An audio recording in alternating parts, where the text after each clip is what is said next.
Hello everyone. I'm Dr. Sonal Gupta, counseling psychologist at IILM Lucknow. I'm pleased to represent IILM Academy of Higher Learning Lucknow, a renowned management college established in the year 2004, which offers AICTE approved PGDM and PGDM finance programs with specialization in finance, marketing, HR, operations, and analytics.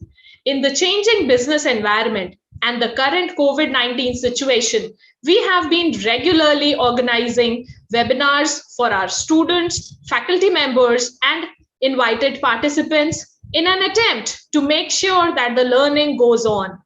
In these webinars, industry experts share their learning, observations, and expectations about varied topics covering their industry outlook, impact of the lockdown, and ways to adapt the new realities. In this open knowledge sharing series, we are honored to welcome Ms. Kriti Sinha. Ms. Kriti is a lawyer practicing in the Honorable Supreme Court of India. As a member of the editorial board of law journals, she provides mentorships to law students on criminal litigation system. She has also contributed in training and development for the organizations with special focus on women's rights. I now request Ms. Kriti to take the session forward on the topic Prevention of Sexual Harassment, primer for everyone. Welcome, Kriti. Hi, thank you everyone. Thank you so much for this wonderful opportunity. I thank all the audience and I thank IILM Lucknow for this opportunity. So today we are going to talk about prevention of sexual harassment, a primer. Now, we have an audience today which are at threshold of their career. Many of you might be working and many of you are about to graduate and go to work. So in that case, it is really important to understand how things work at workplace. What are your rights and what are the remedies available to you? It is really important to understand that how you should conduct yourself at workplace. Workplace is very different from your college, right? Now, you have fun in your college. College is all about lightheartedness. You joke around, you have fun.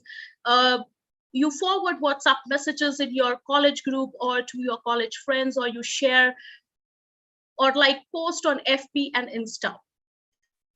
Besides that, there is also a meme culture that is going around. Then there is this trolling culture as well. And without much thinking, we just forward or like anything on social media, troll a person, post the comments or tweets without realizing how it is going to impact the other person.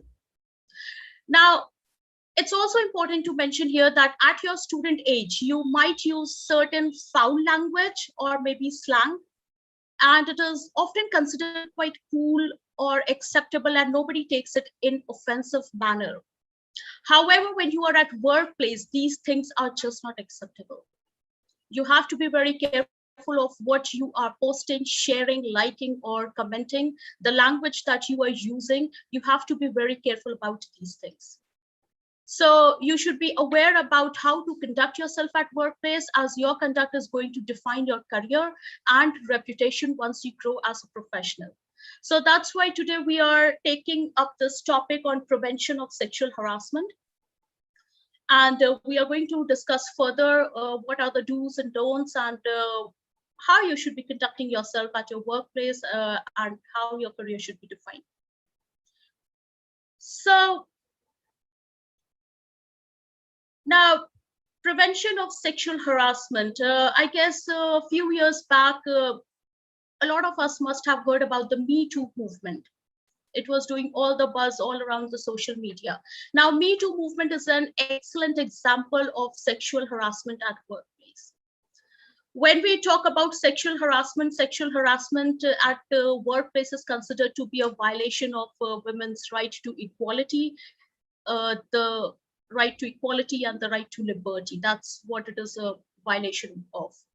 Sexual harassment also creates an insecure and hostile work environment, which discourages women to participate in work.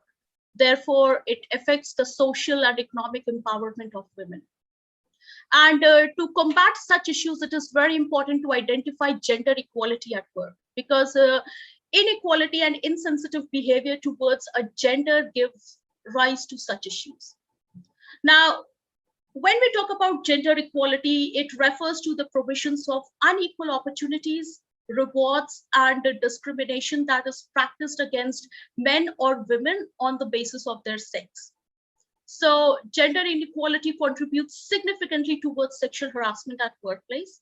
And therefore, organizations should form policies on gender sensitivity, policies that could benefit men and women equally and ensure inequality is not a routine, like paying equal wages, no discrimination in promotions or new career opportunities, and creating a safe work environment for women as well.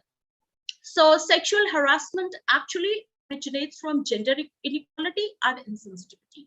That's why it gets important to talk about sexual harassment at workplace and the roots of its origin. Now, guys, you know what? Interestingly, the Constitution of India has certain articles, like Article 14, 15, and 22. So Article 14 talks about equality before law. Article 15 is about prohibition of discrimination on grounds of religion, caste, sex, or place of birth. Then we even have Article 21, which is about protection of life and liberty.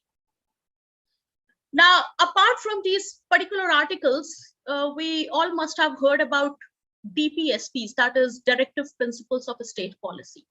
So we even have articles like 39A or Article 42 of DPSP in the Constitution, which talks about things like equal justice and free legal aid. Then Article 42 is about provision for just and humane work conditions and maternity leave. So Indian Constitution has got a lot of provisions with regards to, providing equality at workplace and in the country as well. Now, Supreme Court has also defined certain acts of misconduct, which are present in the service rules of organizations, and these are punishable. Now, these misconduct acts are things like acts subversive of discipline, rowdy conduct during working hours. It could be like misbehavior committed outside office hours. However, it should be within the premises of the establishment and directed towards employee. Then misbehavior could be conduct of such a nature, character, that the employee would not be regarded as worthy of employment. And act of misconduct could be between man to man, between a woman to man, or it could be between a woman to woman. Because, you can misbehave, you can get into a rowdy conduct with anyone. It could be between a man to man, a woman to woman, or maybe a woman to man. So these are certain acts of misconduct. And guys, these acts of misconduct are most of the time present in the service rules of the respective organizations. Now, these acts of misconduct are actually punishable. So be very careful when you are joining an organization on things like how you should be conducting yourself, because any act of misconduct could actually lead to serious devastations in your career. Now, when we talk about sexual harassment, so we discussed about the acts of misconduct. Now, other things are that if you're talking in terms of sexual harassment, so what kind of sexual harassments are there? Some kind of sexual harassments that are defined in the law, like what kind of sexual harassments are these? So basically, there are two types of sexual harassments. One is quid pro quo sexual harassment, and the other one is hostile work environment. Now, hostile work environment means creating an intimidating work environment and humiliating treatment that affect health and safety of a woman. It also means, giving sexist remarks, displays of pornography or sexist, obscene graffiti, physical contact, brushing against a woman. These things create a hostile work environment. So, for example, if you are working and any of your colleague comes, they brush against you, they touch you inappropriately, or maybe if they are just placing their hands on your shoulders, but you are not comfortable about it. So it comes under sexual harassment. Anything, any act that you are not comfortable about, it comes under sexual harassment. Apart from this quid pro quo sexual harassment, it means the implied explicit promise of preferential treatment in job, a threat of detrimental nature and a threat to job, sexual favors or advances in exchange for benefits, using a sexually explicit behavior or speech as a condition for providing employment. So be very careful if you're appearing for an interview and you are going at a place where you feel that the environment is quite hostile, or maybe you don't feel comfortable when you are giving an interview with the company. If you're coming across situations where they directly or indirectly throw situations like implied or explicit promise of preferential treatment in the job, or maybe sexual favors or advances are being made, then I would suggest that you need to be very careful about it. If you face such kind of situations, the first and the foremost thing is, if you come across this situation in the interview, then do not proceed further. Do not proceed further for your safety. Don't join the company, don't join the job, just return back. And when you are working in the company, and then if you come across such situations, then what you need to do, so there is a complete remedy available for this, which is what we are going to discuss in the session today. So this is how you identify sexual harassment. Now, a harasser can be a boss, a co-worker, it could be a client, it could be a woman harassing another woman, or it could be a woman harassing men as well. So a harasser could be anyone. It's not gender defined that a harasser could only be men, but a harasser could also be women. Now, guys, the other day I was just going through some statistics. I was reading certain articles, and interestingly, I came to know that several surveys have been conducted which highlight the issues of sexual harassment. So sexual harassment at workplace is not a one-off incident, rather an uncomfortable reality. And there has been a rise in complaints of sexual harassment at workplace. So I was reading an article and I found that as per the statistics of National Commission for Women, an analysis of a cumulative data for 4 years shows NCW received 1.8 complaints per day. Now that's an alarming number. 1.8 complaints per day is what NCW is receiving. Apart from that, Indian National Bar Association, they conducted a survey. It is called Garima. And in this survey, some interesting data has been found. So Garima's survey came up with some interesting data, like 38% women confirmed that they have faced sexual harassment in some or the other way at the workplace. 50.7% women said that they have been a victim of online harassment. And 68.9% of the women said that they refrained from making complaint due to fear or embarrassment.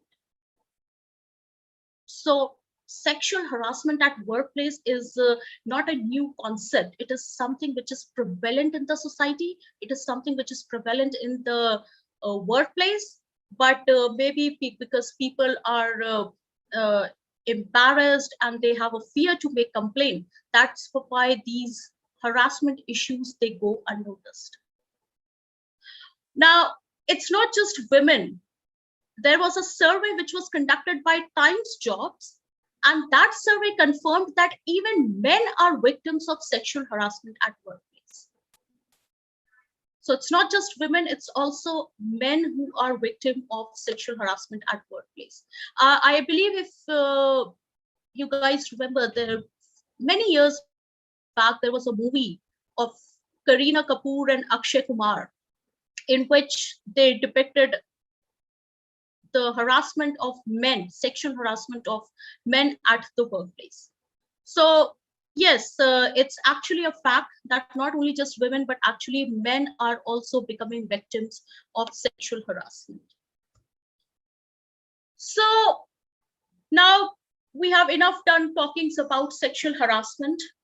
We discussed what is sexual harassment. We talked about surveys, and we came across alarming numbers that yes, sexual harassment is present in the society. However, the fact comes is that what are the preventive measures, or what are the remedies that are available to us? So guys, Honorable Supreme Court in the Vishakha Judgement of 1997 gave certain guidelines. Now, these guidelines are called the Vishakha Guidelines, and these guidelines were later replaced by the Sexual Harassment of Women at Workplace, Prevention, Prohibition, and Redressal Act of 2013. Now, in short, this act is called as Posh, P-O-S-H, Posh. So, Honorable Supreme Court in 1997 gave a judgment in the case of Vishakha, and they laid out certain criteria, certain guidelines, which later on got converted into an act called the Sexual Harassment of Women at Workplace. And in short, this act is referred to as the Posh Act. And further, we are going to discuss about the Posh Act. So Posh Act is actually the remedies that are available to you in case you are facing sexual harassment at workplace. Now, before I move with the Posh Act, let me give you a brief background about this Vishakha judgment. So the story of Vishakha, or the Vishakha judgment, leads back to Bhavri Devi. Now, there was a social worker in Rajasthan. Her name was Bhavri Devi, and Bhavri Devi was brutally gang raped for stopping a child marriage. Bhavri Devi used to work as a friend for the state government's Women Development Program since 1985. She was working as a friend over there. She was employed at grassroots level, and she actually ventured and tried to stop a child marriage in the village. And because she intervened to stop the child marriage, she was gang raped by a couple of people. Now, it is really interesting to know that Bhavri Devi fought this case, and not only Bhavri Devi, she was also supported by many other women NGOs who came in favor of Bhavri Devi and fought a long legal battle, which eventually turned out into the birth of Vishakha Guidelines, and later on these guidelines turned into the Posh Act. So the case of Vishakha and others versus the state of Rajasthan, that is what the case is known as, was actually a 1997 Indian Supreme Court case where various women groups, which were led by Naina Kapoor and her organization called Sakshi, they filed a public interest litigation.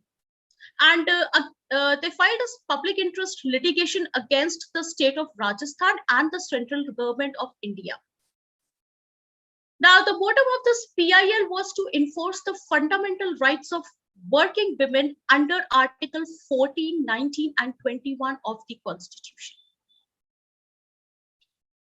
And yes, as I have told, the court decided that the consideration of international conventions and norms are significant for the purpose of interpretation of the guarantee of gender equality, right to work and with human dignity.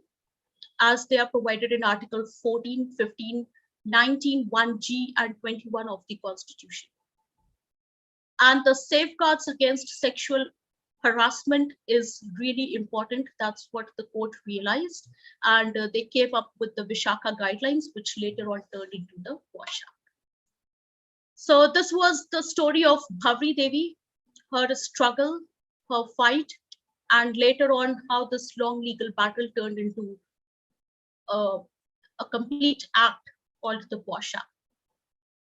Now, it is also interesting to mention here that Bhavri Devi, she was also awarded the Nirja Bhanot Award. In case if you don't know who's Nirja, you can check it out on internet. However, I believe many of you must have seen there was a movie called Nirja, which was released a few years back. So based on that, there is a Nirja Bhanot Award, which has been doing rounds in our society from a very long time. And Bhavri Devi has been awarded the Nirja Bhanot Award. So that's how the Posh Act came into the picture. Now, Posh Act is actually very interesting. Let's look into the salient features of this act. So the Sexual Harassment of Women at Workplace Prevention, Prohibition and Redressal Act 2013 was implemented with effect from 9th of December 2013. The act covers all women at workplace, which could be public, private, organized or unorganized. It also covered regular, temporary, daily wage or volunteer workers. So yes, it's this act actually stretches to a wide level. It covers women workers who are daily wages, who are voluntary workers, or who are working on ad hoc basis as well. Now, this is very important, guys. This law or the Posh Act, it actually provides a civil remedy. And if the harassment is criminal in nature, then one needs to file a complaint with the police. So this act is only providing a civil remedy. And if you feel that the harassment is actually serious, it is of a criminal nature, then one needs to file a complaint with the police under section 354 or 501 of the IPC. 354 IPC in common layman language, I would say it is about the molestation. So yeah, if you feel that the harassment is of a criminal nature, then please proceed further with the police complaint. Otherwise, as I discussed with you earlier, there are two types of harassment. One is the quid pro quo, and the other one is hostile work environment. If you face any of such kind of harassment, then you may seek civil remedies, provided the harassment is not very serious of the nature. Now, the other thing is that Posh mandates for creation of redressal mechanism in the form of internal committee or local committee. So complaints committee needs to be formed. Every office, every establishment which are having minimum 10 employees, they are bound to form an internal committee. That is mandatory. Now, complaints committee or the internal committee or the local committee, as the name says. So these complaint committees must have a woman head. At least half of the members must be women and must involve third parties such as NGO who are familiar with the challenges of sexual harassment, or maybe a lawyer. The other provisions of the internal committee involves that the IC or the internal committee, they must complete an inquiry within 90 days. So the moment they receive a complaint, they have to conduct an inquiry, and that inquiry should be completed within 90 days.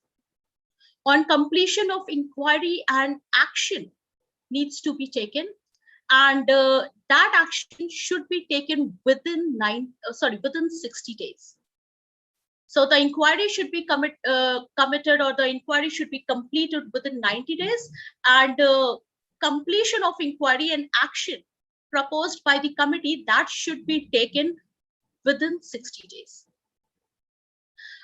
Apart from this, the other features of Posh Act says that responsibility of every employer to create an environment free from sexual harassment. It means that any establishment which is having minimum 10 employees should be Posh compliant. Every branch of a company having more than 10 employees should have an internal committee. So if, for example, there is a company which is having its headquarters in Delhi, and then it has branches all across India, one in Mumbai, the other in Bangalore, the third one is in Lucknow. So that company needs to have an internal committee at each and every branch. So at each and every branch, a company needs to have an internal committee, provided that more than 10 employees are working at that branch. Now, even if third party is responsible for sexual harassment, in that case also the employer must take all the necessary steps to support the victim. So for example, you're working in an office, just giving an example, you're working in an office and a client or maybe a vendor walks into your office. Now this client or vendor is not directly employed in your office, but they are a third party. They walk into the office and they harass you sexually. In that case, you have to go and complain to the internal committee, and the internal committee has to take every necessary step to ensure that you or the victim must receive the justice. So even if third party is responsible for sexual harassment, the employer has to take all the necessary steps to support the victim. Now, the other thing is that if a prima facie criminal case exists, so if it is a criminal case, it is a prima facie criminal case, then the internal committee should pass on the complaint within 7 days to the police for criminal action under IPC. And the crime can be charged under IPC 509 or any other section as the incident discloses. So this is, these are some salient features of the Posh Act, some basic do's and don'ts. So this is very important that every establishment should have an internal committee. And in case you face any sexual harassment, you can anytime walk up to the internal committee and file a complaint with them. Now, we talked about having an internal committee, but what is actually an internal committee? So internal committee, now as per section 4 of the Posh Act, the internal committee shall consist of a minimum of 4 members. And at least 50% of the total members shall be women. Now, although the law prescribes a total of 4 members, however, it is advisable to keep the total strength of the committee as an odd number. Because what happens is that when you have the strength of the committee as an odd number, this will avoid deadlocks on the findings of the committee, and it will help to resolve the issues using majority factor. So it is always advisable to, keep more than 4 members, preferably in the odd numbers. Apart from this, every complaint committee or every internal committee, they should even have an external member. So one is the presiding officer, which has to be a woman, and that woman should be an employee from the company, a senior employee from the company. The other 2 members could be working members or working employees of the company. And the 4th member needs to be an external member. Now, the external member should be any person who is from an NGO that is dedicated to the cause of women, or a person knowing sexual harassment related issues. And it is always advisable that whenever you are choosing an external member for your complaint committee, try to hire a person who is having minimum 5 years of experience in cases of sexual harassment related to women. Now, it could also be a person who is having a legal background or with some expertise in the matter. So external member could be anyone. It could be a person from the NGO. It could even be a person from the legal background or any person having expertise in the matters. And it is always advisable that the person should be having minimum 5 years of experience.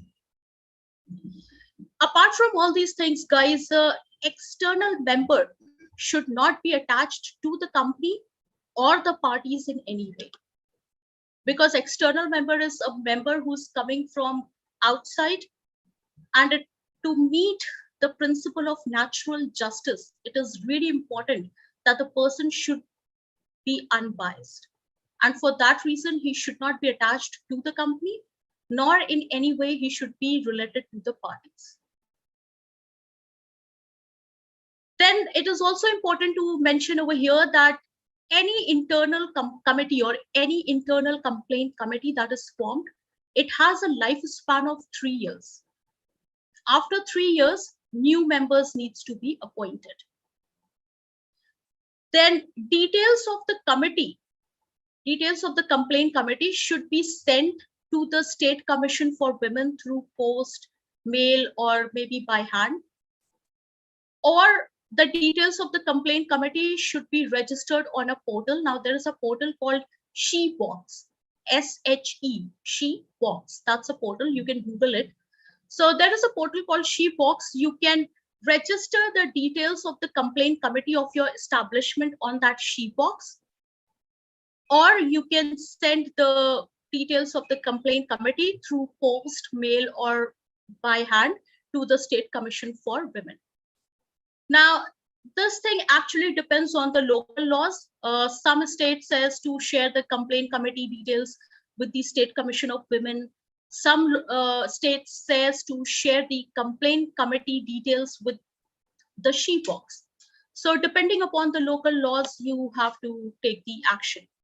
But it is always advisable, if you can share, then share the details of the committee with both the forums, so it will be the best in the interest of the company.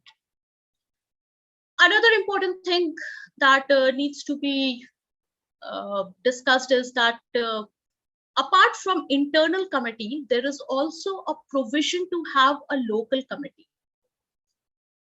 Now, every district must constitute a local committee or the LC. Now, this local committee could receive complaints from organizations which are having less than 10 workers. So, guys, it is really interesting to know that the domestic worker or the maid that comes to your house, even your maid and your domestic worker is also given protection under the Posh Act. Now, you will say that my maid is having a protection under the Posh Act, but my house doesn't have an internal committee. So if she wants to complain, where is she going to complain? In that case, your maid or the domestic worker is actually going to lodge her complaint with the local committee. So local committee is formed at every district, and every establishment, it could be a shop, it could be an office having less than 10 employees, or even it could be your domestic workers or your maid. So any establishment which is having less than 10 employees, any person working at such establishment faces sexual harassment, or if your maid or domestic worker is facing sexual harassment, they can go and lodge a complaint with the local committee. Local committee is a committee which is at a district level, and they have 5 members. So local committee is a very different topic altogether. One thing that I want to share with you is that if a person is facing sexual harassment and he wants to make a complaint, and that complaint is against the owner of the company. In that case, if it is against the owner, in that case, the person needs to lodge his complaint with the local committee. The internal committee will not take action against the owner, because then there will always be a doubt that the principle of natural justice will not be met, because it will be the owner of the company, the committee members will be the employees who are working for that company, and there are chances that always their perception or their judgment will be inclined towards the owner. So to ensure that the principle of natural justice is being met, it is always advisable that if a person faces sexual harassment and the complaint is against the owner, then make the complaint with the local committee. Now, we discussed a lot of things about the Posh. We talked about the internal committee, the constitution of internal committee. Now, here I would like to share one judgment with everyone. So recently, a judgment was given by the Delhi High Court in the case of Vishakha Judgement versus Air France India.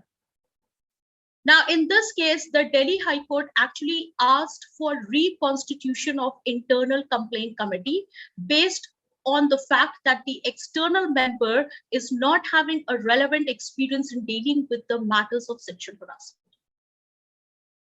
So in this case, there was an IC.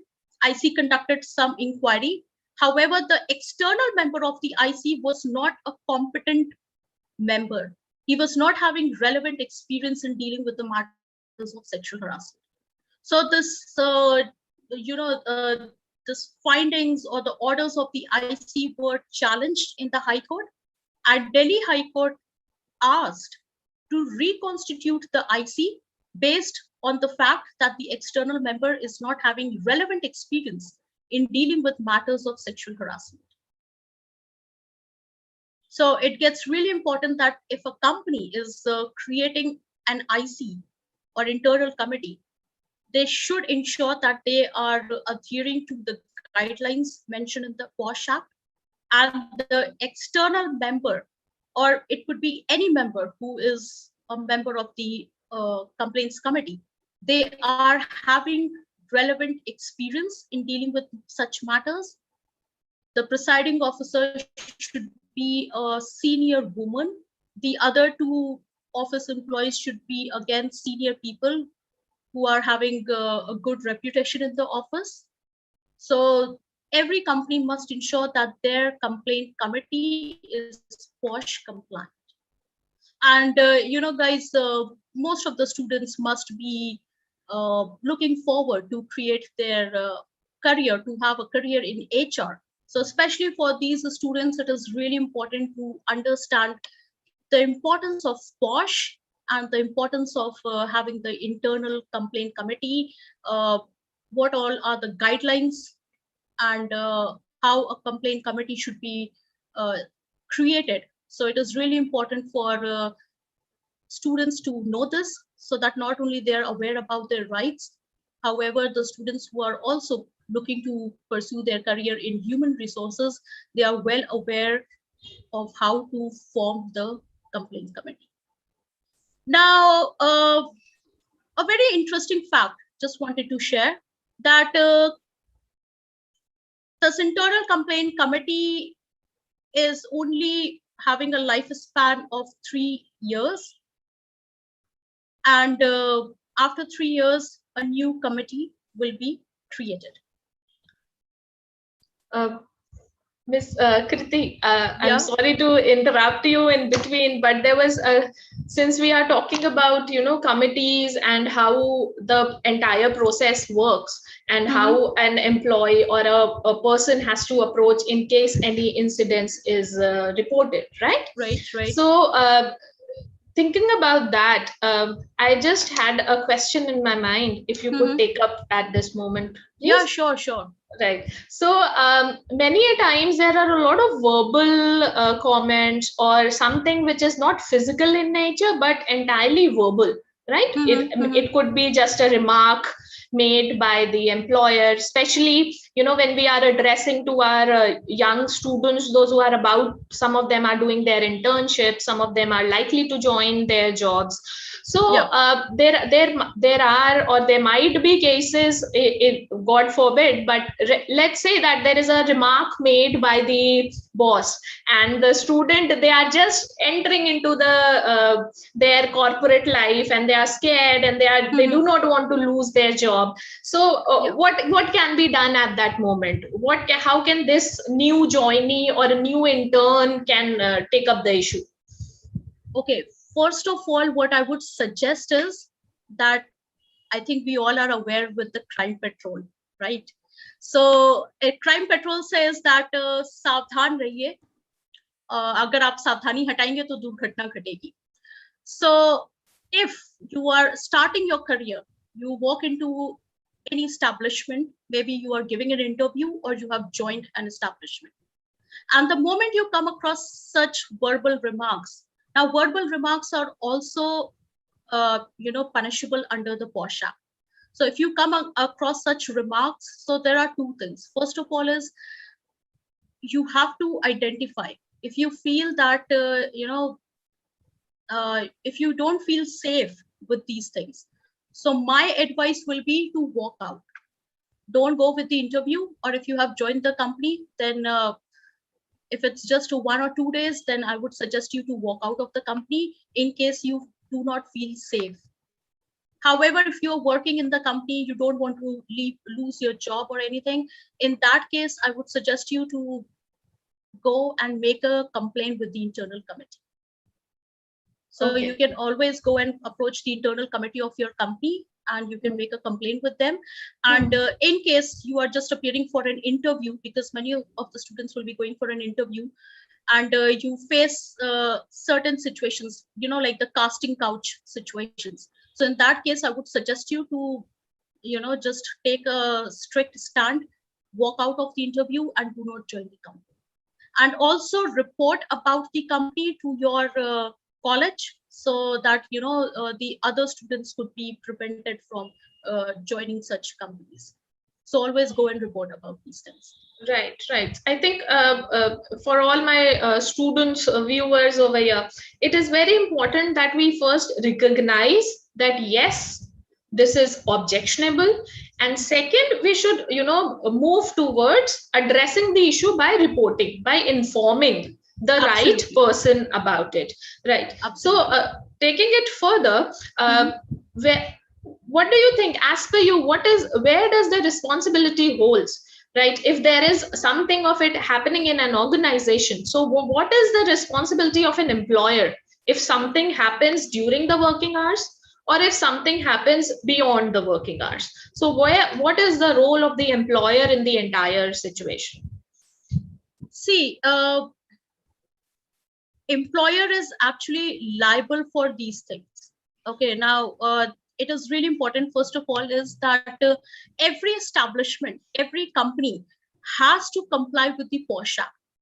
So if a company fails to comply with the Posh Act, then there is a provision of penalty which could include a monetary penalty of ₹50,000. Apart from that, the license or the renewal of registration of the company can be forfeited. So there is a provision of penalty in such cases. So an employer is always liable for whatever is happening within his company. Right. Yeah, definitely. And just for yes. Okay, sorry, but yes, for example, if an employee is working in a company and the employee is sexually harassed, okay, now this harassment takes place during working hours, or if this harassment takes place outside of the working hours, in that case also, the Posh Act actually introduces the concept of extended workplace. Now this extended workplace covers things like any place which is visited by the employee arising out of or during the course of employment. So for example, if an employee of one company has been asked by the employer to go and visit another office, give a demonstration to the client who's working in a different company altogether. In that case also, if a employee is going to another establishment and the employee is giving any presentation in any other establishment, and in that establishment the employee faces sexual harassment, so the employer needs to look into it. The employer will be held responsible. Right. So any form of sexual harassment at a company sponsored event, or whether it is within or outside of the normal working hours of the company, they all will fall under the Posh Act.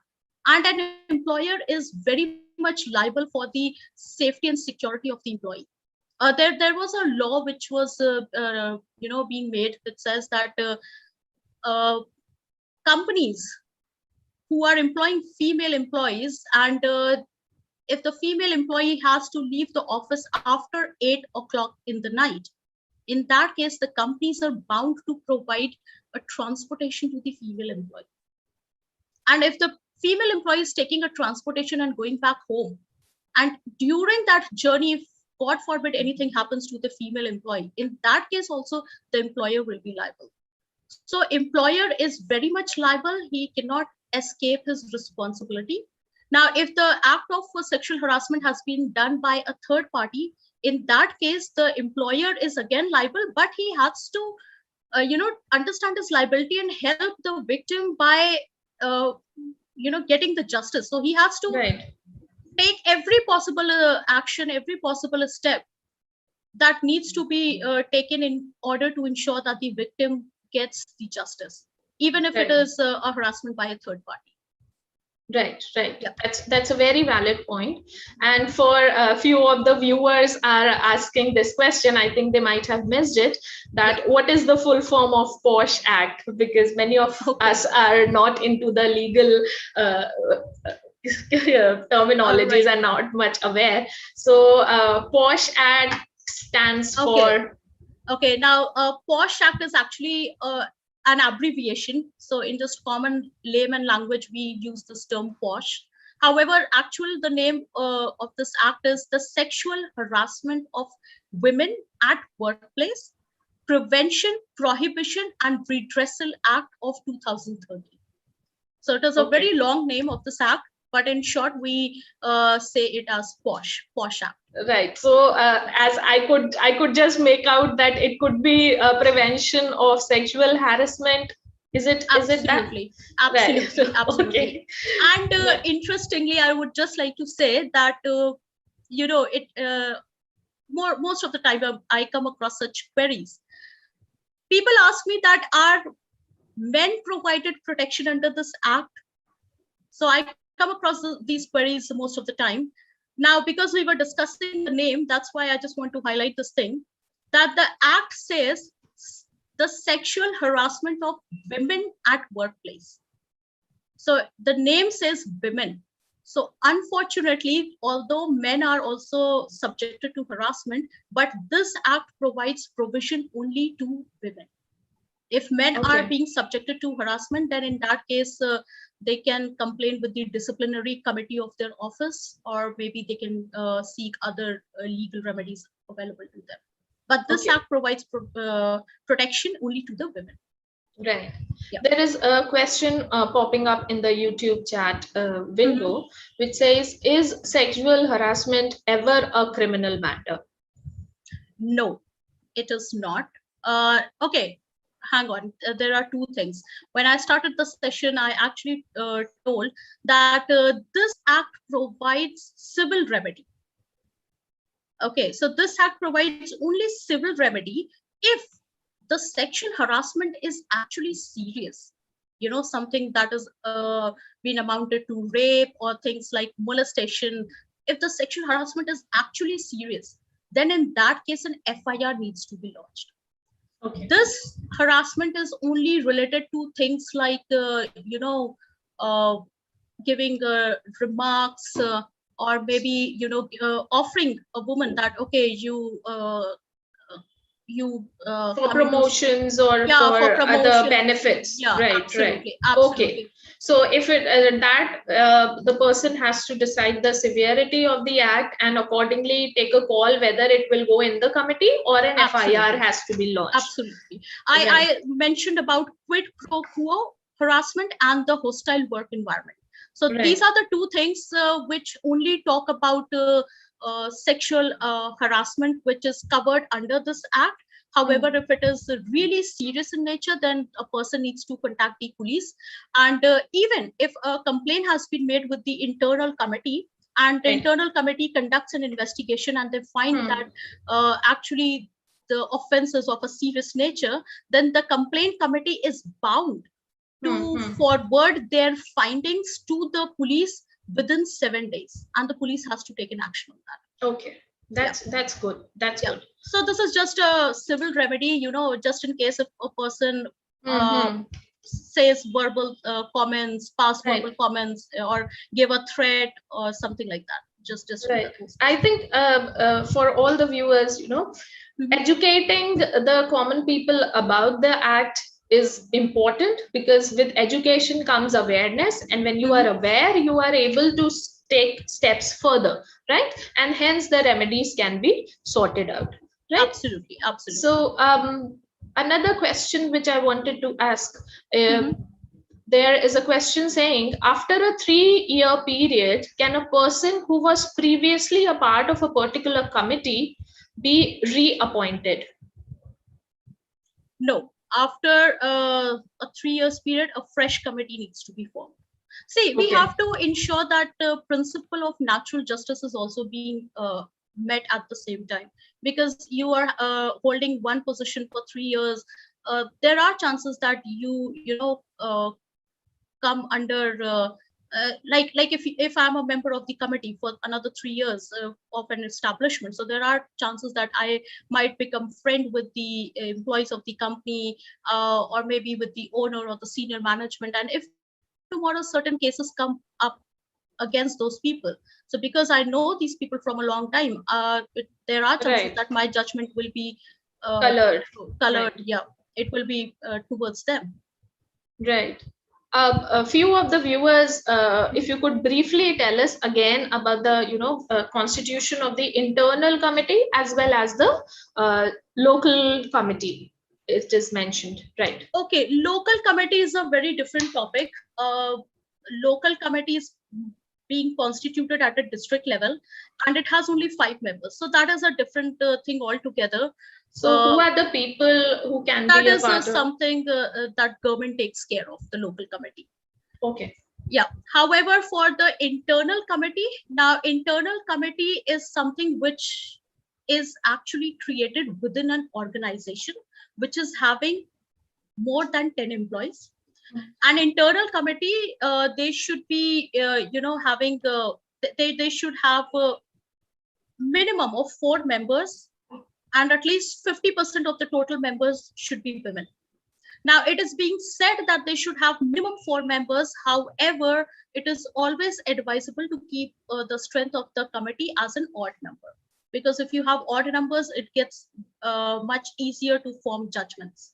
There Right. could always be a ratio of 3:2 or things like that. So it's always advisable to have the strength of the committee as an odd number. Apart from that, because the act says that it should have minimum 4 members, so the 4 members, what members could be? First of all, there should be one presiding officer.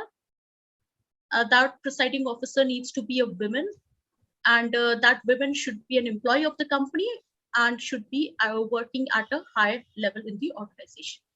Apart from that, 2 members, minimum 2 members should be from uh, the company. Again, they should be employees of the company who are working in the company from a long time, are having a good reputation in terms of character, in terms of their work. So these 2 people could be inducted in the committee, and minimum 1 member should be an external member.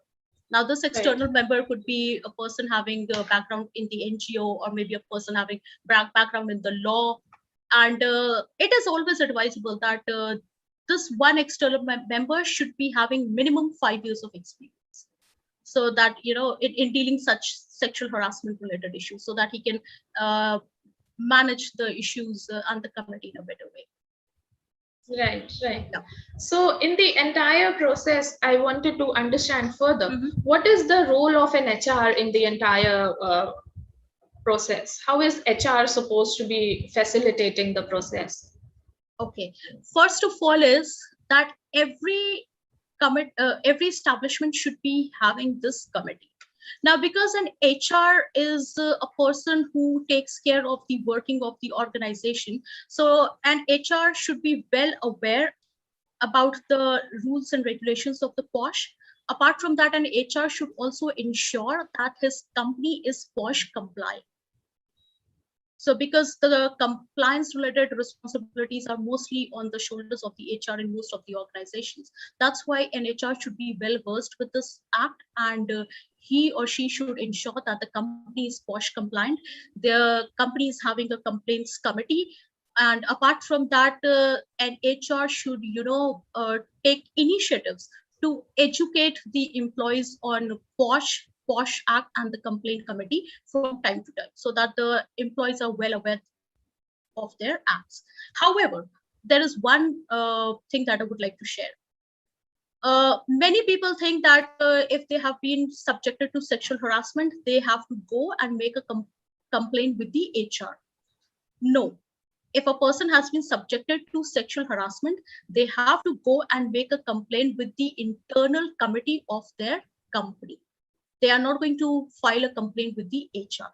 However, HR needs to ensure that the company is having a complaint committee and the employees are well educated about the Posh Act and the complaint committee of the company. So that's the role of the HR. Right, right. Yeah. So just in case if something or maybe the worker or the employee has left the organization and later he has gained or she has gained the courage to report. So is there any provision for that? For example, the person has left the organization and later the person is reporting. So is there any time duration or what is the... Yes.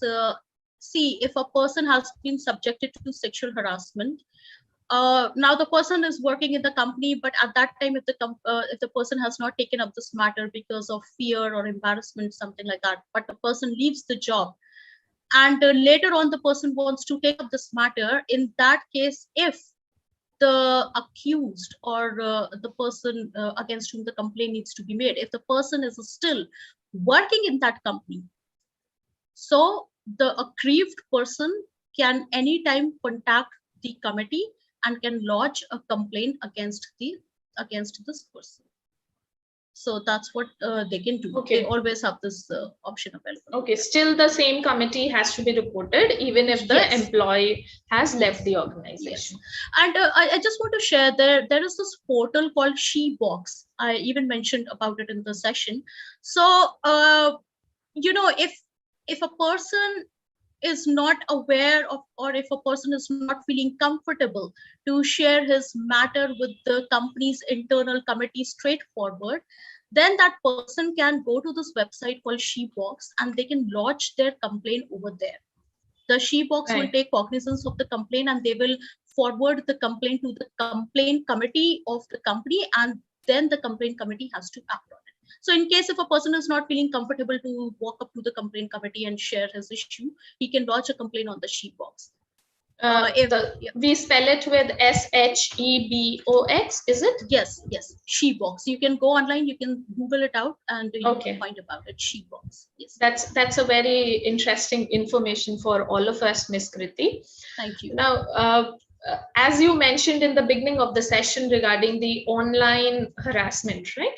There are a lot of cases of cyberbullying or, such kind of acts happening online, or maybe sharing of videos or images which are objectionable. So how is a person supposed to take protection from these kind of incidences? See, if this online harassment takes place, and the person who is harassing or the harasser is actually a member of your company, he's an employee of your company, he's your co-worker, in that case you need to go and report to the complaint committee.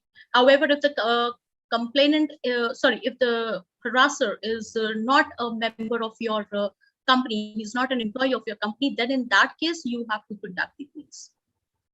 Right.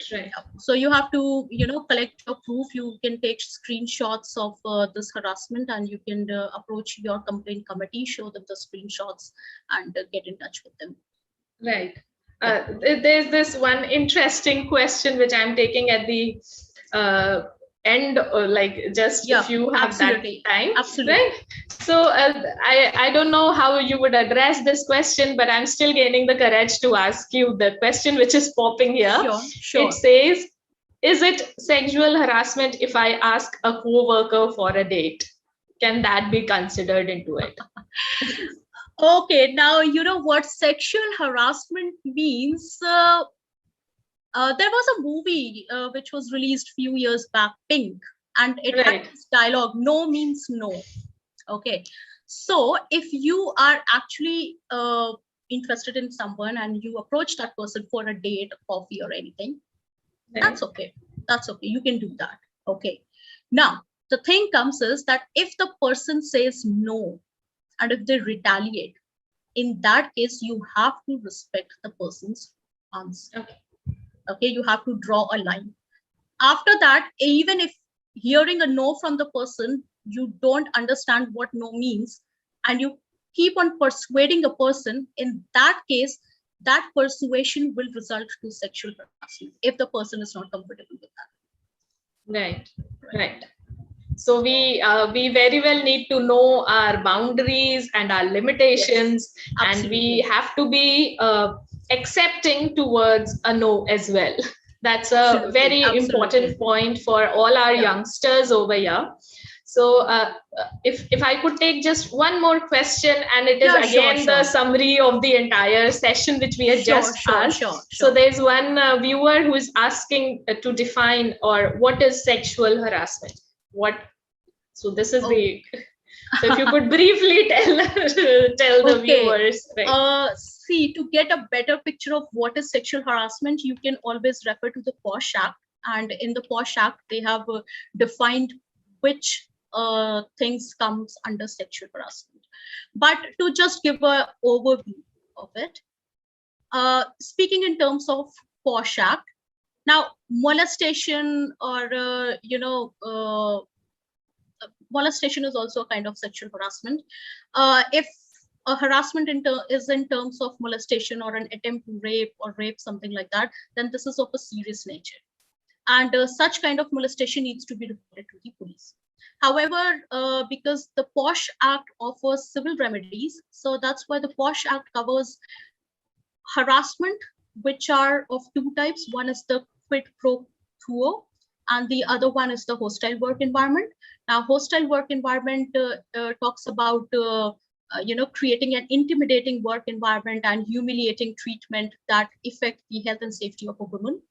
It also talks about pervasive sexual harassment that makes the work environment hostile. Things like passing sexist remarks, display of pornography or sexist obscene graffiti, or maybe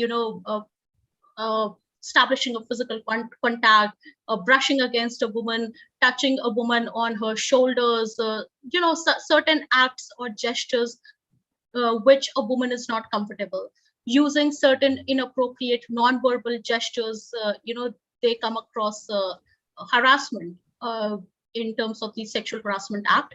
Apart from this, there is a quid pro quo sexual harassment, which means threat of detrimental nature and threat to job, sexual favors or advances in exchange of benefits, like higher salary, promotion, certain things like that. So these are the things which comes across dimension to that, right? Yes. These are the things that come across Posh Act, and if you come across such things, then you can go and complain to the committee. And even if the things are serious in nature, like molestation, rape, or attempt to rape, then in that case, it is always advisable to contact the police.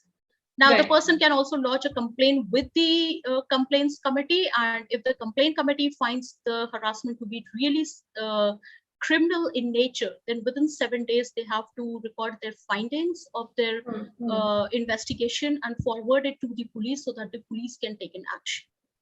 Right, right.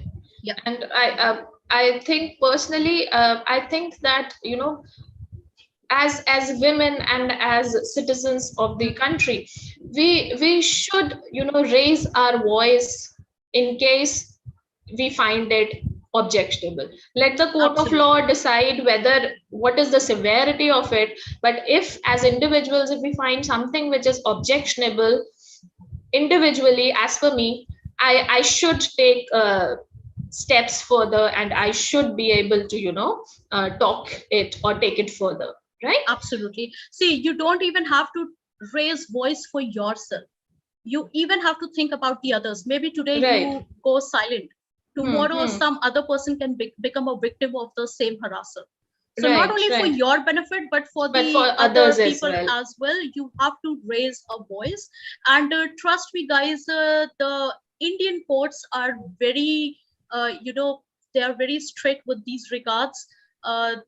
We have a constitution that has certain provisions of article 14, 15, 21, and then we have courts, and courts definitely take cognizance of these matters. They also ensure that the victim receives the justice, and even if certain kind of safety is required to be provided to the victim, the court always take cognizance of that. So you can anytime approach courts. Don't be scared of approaching the courts. The courts are really friendly, and you must raise a voice and reach the court. Right. Yeah. I think the viewers are really liking the question answer sessions, because every time I say this is my last question, there is something which is coming on the chat window. No worries, no worries. Yeah. So there's one more thing. It has been asked, is that if the employer is himself the harasser, then how can the internal committee be bold to take the correct action? Absolutely. I discussed this point that if the employer or the owner of the organization is a harasser, in that case, you have to lodge a complaint with the local committee. So you can Google about the local committee online, or you can even lodge a complaint on the she box, and the local committee will receive the complaint. So you can always contact the local committee. Now if the harassment is actually serious in nature, and in that case the criminal remedies are also available. That is, like, you can contact the police, lodge an FIR anytime. So such remedies are also available. So even if you don't want to contact the local committee, you can anytime walk up to the police station. But yes, as per the Posh Act, you have to go to the local committee. Right, right. So, yeah. Thank you so much for clearing us on that as well. Absolutely. So there is one question. There's one viewer who's again asking for Vishakha Guidelines. So I'm again repeating it. I request the viewers to watch the video again. The Vishakha Guideline is very well explained by Ms. Kriti Sinha in this video. So I request you to watch it, and maybe if you have any doubts, you may get back to us. One more question which is coming, which is a little, it's something different. It is asked that if victim is not alive, then what we have to do? Okay, if the victim is not alive, then I am assuming if the victim has been murdered, or if the victim has committed suicide as a result of the harassment, then that is a criminal case. That needs to be taken care by the police. Okay. So, yeah, that's the case. However, if there is one very interesting provision in this act, which says that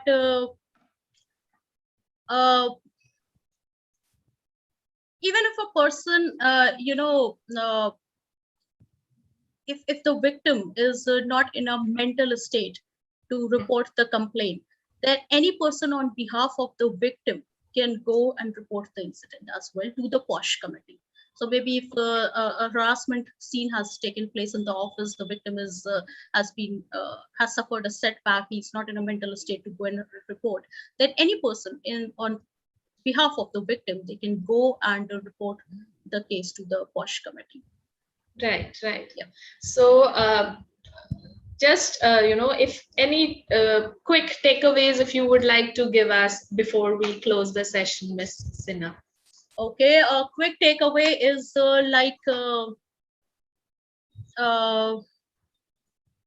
okay, so the first thing I would like to say is कि सतर्क रहिए. अगर आपको कहीं भी doubt हो रहा है तो प्रॉब्लम को वेलकम मत करिए या वेट मत करिए कि वो प्रॉब्लम आएगी और आप विक्टिम बनोगे, then you will take an action. Always try to avoid the problem. If you see that something is fishy, either you quit that place, quit that job. Now I think it's I feel that it's easy to say but difficult to do. But again, the thing is that problem जो आएगी उससे तो ज्यादा ही better है कि आप उसको पहले अवॉइड कर लीजिए और जॉब छोड़ दीजिए. So if you find certain things, so you find an environment which is not women friendly, just leave the job, quit the job, find a better job. There are several companies in India, and many companies are really good, so you can always get a better job.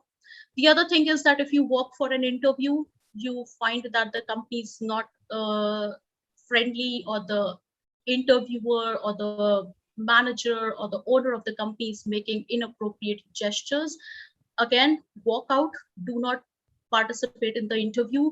Do not proceed with the employment. Walk out of the interview, walk out of the company, and report the incident to your college. Now, if you're working in the company and your company is Posh compliant, and if during the course of your tenure within the company you face some harassment issues, always approach the complaint committee. If the harassment is serious in nature, try to approach the police, lodge an FIR, take the help from the court.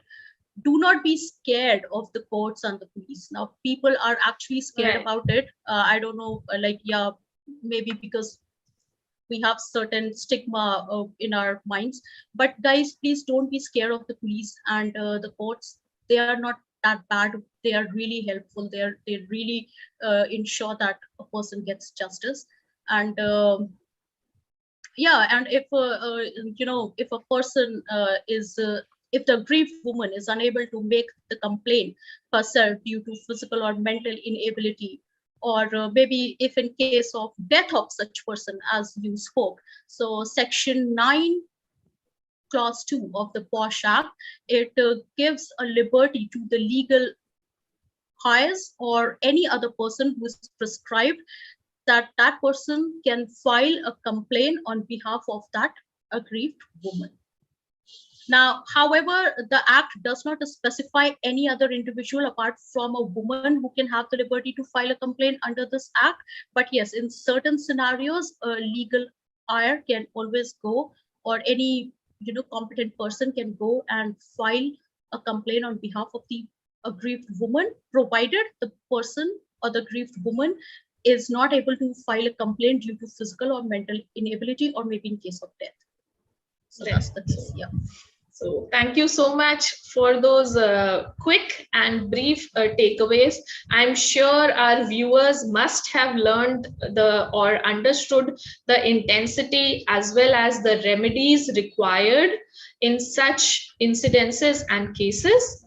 So on behalf of the entire team of IILM Lucknow, I express a heartfelt gratitude towards you, Ms. Sinha, for sparing your valuable time and enlightening us on this sensitive topic in a very interesting manner. Thank you so much, Ms. Kriti Sinha, for joining us today. Thank you so much. Thank you so much for that